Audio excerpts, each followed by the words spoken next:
You'll see more of these things crop up, election issues like the retirement age, like healthcare costs.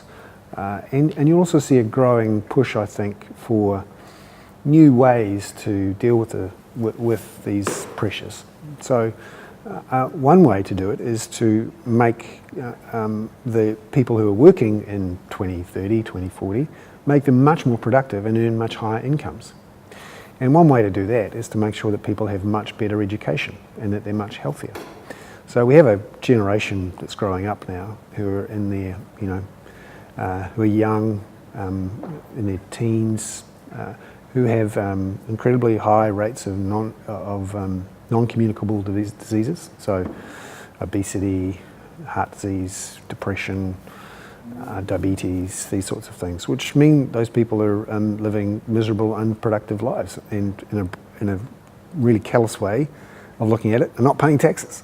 So what you can do to improve the productive capacity of your economy and make sure that you can pay for all these extra costs is invest in the young, so that they are really well educated and can get fantastic jobs and produce more and earning bigger wages and pay bigger taxes.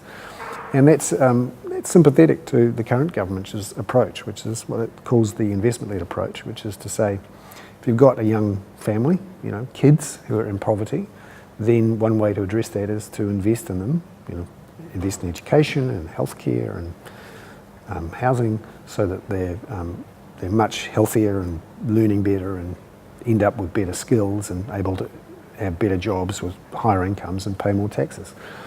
And that is a political tension that'll grow over the next decade or two.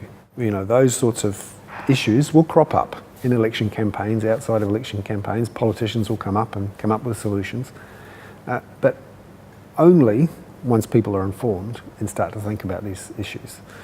The problem with demography, with age structures of populations, is that they are very slow-moving train wrecks.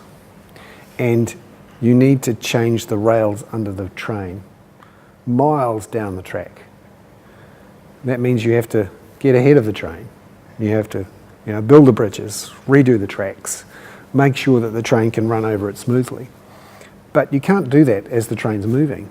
You can't suddenly stop the train and get out and repair the line underneath the train. You have to actually get ahead of it. And that's one of the problems with a 3-year election cycle and a purely democratic process, is that people only see what's in front of them right now. They only see the train on the track, and all they feel is the bumping of the train on the track. They don't see that down the line there's no bridge over the ravine, and they actually need to go and build a bridge. And that's one of the problems we have, and that's where you need leadership, and that's where you need information and some decent forecasts. And there's been some good ones that have come out. The Treasury comes out regularly with a long-term fiscal forecast, and politicians regularly ignore it.